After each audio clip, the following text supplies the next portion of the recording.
കൂടാരങ്ങളിൽ ജയസംഗീതങ്ങൾ പാടിടുവേ. യേശുവിൽ വിശ്വസിച്ചാർത്തിടുവേ. ജയ സന്തോഷമേ, ജയ സന്തോഷം, ജയ സന്തോഷം, ജയ സന്തോഷം, ജയ സന്തോഷം. യേശുവിൽ വിശ്വസിച്ചാശ്രയിച്ച ജയ സന്തോഷമേ. ക്രിസ്തുയേശുവിൽ അവർക്കും സ്നേഹവന്ദനം. ഈ നോമ്പുകാലത്ത് നാം ഇന്ന് ചിന്തിക്കുന്ന വിഷയം സർവരെയും ഉൾക്കൊള്ളുന്നതിനുള്ള ആഹ്വാനം, കോൾ ടു ബി ഇൻക്ലൂസീവ്. മറ്റുള്ളവർക്ക് വേണ്ടി ജീവിക്കുമ്പോഴാണ് നാം ഒരു യഥാർത്ഥ മനുഷ്യനാകുന്നത്. ഡിട്രിച്ച് ബോൺഹോഫർ യേശുവിനെ കുറിച്ച് ഇങ്ങനെ പറഞ്ഞു: മറ്റുള്ളവർക്ക് വേണ്ടി ഒരു മനുഷ്യൻ, എ മാൻ ഫോർ അതേഴ്സ്. സഹോദരന്റെ ഇല്ലായ്മയിൽ നമ്മുടെ സമൃദ്ധി പകർന്നു നൽകുമ്പോഴാണ് നമ്മുടെ വിശ്വാസ സമർപ്പണം പൂർണ്ണമാകുന്നത്.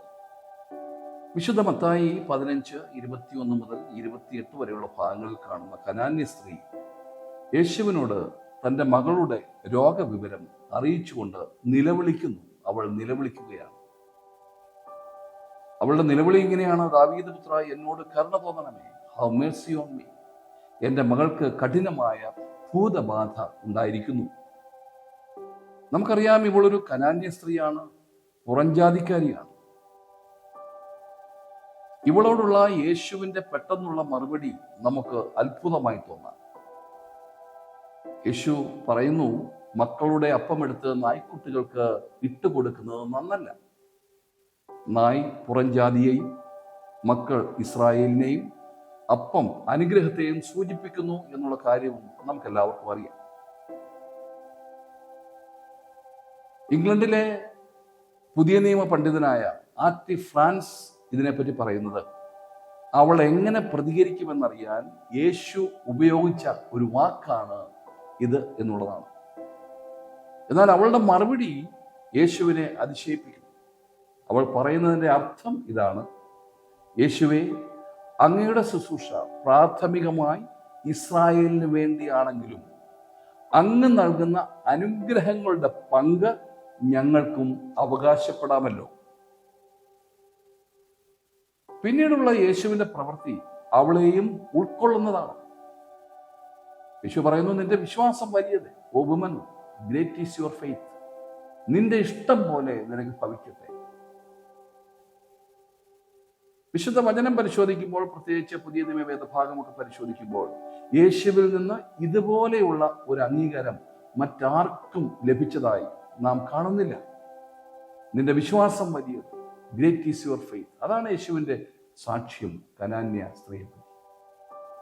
യെശയ്യാവ് 56:1 മുതലുള്ള വാക്യങ്ങളിൽ യഹോവയോട് ചേർന്ന് നിൽക്കുന്ന അന്യജാതിക്കാരന് കൊടുക്കുന്ന നന്മകൾ കാണുവാൻ സാധിക്കും. പ്രിയരെ, ഇതൊരു നോമ്പ് കാലമാണ്. എന്താണ് നോമ്പ്?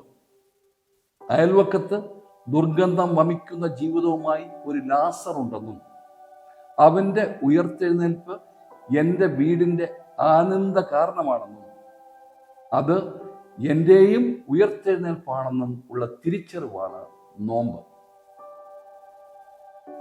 ഈ നോമ്പിൻ്റെ നാളുകളിൽ അവരുടെ നിസ്സഹായതയും കണ്ണുനീരും കണ്ട് മാറിക്കടന്നു പോകാതെ ഒരു ചേർത്ത് പിടിക്കലിൻ്റെ അഥവാ ഒരു ഉൾക്കൊള്ളലിൻ്റെ അനുഭവത്തിലേക്ക് കടന്നു പോകുവാൻ ദൈവം ഏവരെയും സഹായിക്കട്ടെ.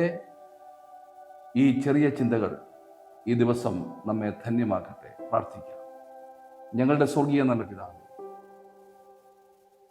ഒരു ഉൾക്കൊള്ളലിൻ്റെ അനുഭവത്തിലൂടെ മുന്നോട്ട് പോകുവാൻ ഞങ്ങളെ സഹായിക്കും. അവിടുന്ന് ഈ ലോകത്തിൽ വന്നത് എല്ലാവരെയും ഉൾക്കൊള്ളുവാനാണ്, എല്ലാവരെയും ചേർത്ത് പിടിക്കുവാനാണ്. ആ ഒരു അനുഭവത്തിലൂടെ ഈ നാളുകളിൽ മുന്നോട്ട് പോകുവാൻ ഇന്നത്തെ ചിന്തകൾ ഞങ്ങളെ സഹായിക്കുന്നു.